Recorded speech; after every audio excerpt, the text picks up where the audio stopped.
Hey family, it's African on Star and Co.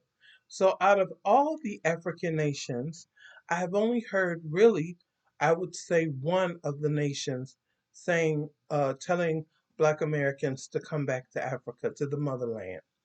And I would say this has been the only one that has been at all sincere about the request for Black America to return. And it seems like a lot of the other nations, Ghana and a few other ones, are not sincere in uh, their allegiance to Black Americans. And I'm going to say why. Because uh, when you go to Ghana, I mean, in order to get citizenship, it is so much red tape. I recently did a story that I think 300, it was over 300 Caucasians got citizenship to Ghana. Now, why is that? You know what I'm saying? You would think that uh, the olive branch would be more extended to Black Americans, but it's really not.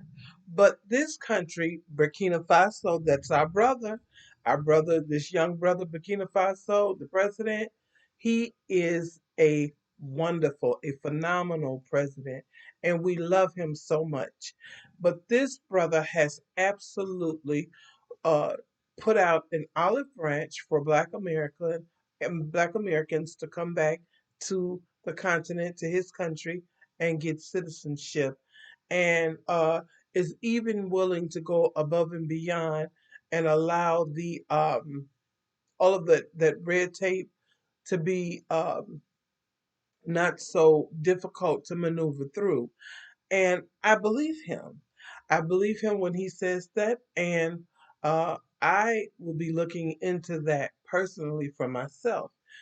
So family, l- you know, listen to this brother and tell me what you think. I really love this brother. My prayers is always with him. They have tried to remove him and take him out and cause all kind of disruption in his country. But this brother has stood 10 toes down, and he means business. He means nothing but business. Let's take a look and listen. I'm archiving every distortion. I am Ibrahim Traore, and today I'm pulling off your masks. Yes, you heard correctly. I, whom you call a young military junta leader, whom you brand as a dangerous radical, whom you serve up as an anti-Western dictator, am now telling you the truth. And this time you cannot turn off your microphones. This time you cannot turn away your cameras. This time your editors cannot cut this speech. Because the world you monopolize no longer exists. Because millions will hear these words now, without passing through your filters, without being subjected to your distortions, without being muddied by your lies. I am 34 years old. Every day of my life, I grew up with your lies. As a child, I would watch Africa on television.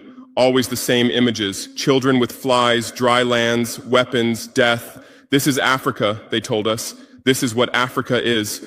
And we believed it. We were ashamed of ourselves. We were ashamed of our own lands, of our own people. But then I grew up. I read, I researched, I questioned, and I understood that the Africa you showed us wasn't real. The story you told us was a lie. The fate you imposed on us was a script you had written. For years, how have you portrayed Africa? How have you shown it? How have you sold it to your viewers? As if we were creatures who had no share of humanity, as if we were savages left outside of civilization, as if we were wretches waiting for you to save us. Every day, every hour, every minute, the same story plays on your screens.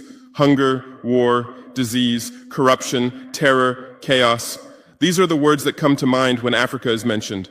In your Africa dictionary, there are no other words. No hope, no success, no development, no resistance, no honor, no pride, no victory. So I ask you, New York Times, Washington Post, Guardian, Le Monde, have you ever made Africa's successes your headlines? How many times have you written about Rwanda's technology miracle? How many times have you shown Ethiopia's reforestation project? How many times have you praised Botswana's democratic success? How many times have you described Kenya's entrepreneurial ecosystem? No, because these don't fit your scenario. Your Africa cannot be successful. It cannot, because then how will you legitimize your exploitation? If it's not in need of help, how will you intervene? If it's not backward, how will you look down on it? Have you ever asked yourselves, has any editor sitting at their desk, any news director in a meeting, any columnist at their keyboard ever thought, why are the people of the world's richest lands poor? Here are the numbers for you, real numbers. Africa owns 70% of the world's cobalt reserves. Your cell phone, your computer, your electric car won't work without cobalt. This cobalt comes from Congo, but Congolese can't afford cell phones. Africa owns 90% of the world's platinum reserves. Catalytic converters, electronic devices, medical implants, they all need platinum. This platinum comes from South Africa, but South Africans are crushed by unemployment.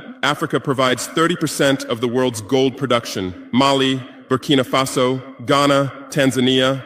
Gold flows like rivers from our lands, but our people swim in poverty. Africa supplies 65% of the world's diamond production.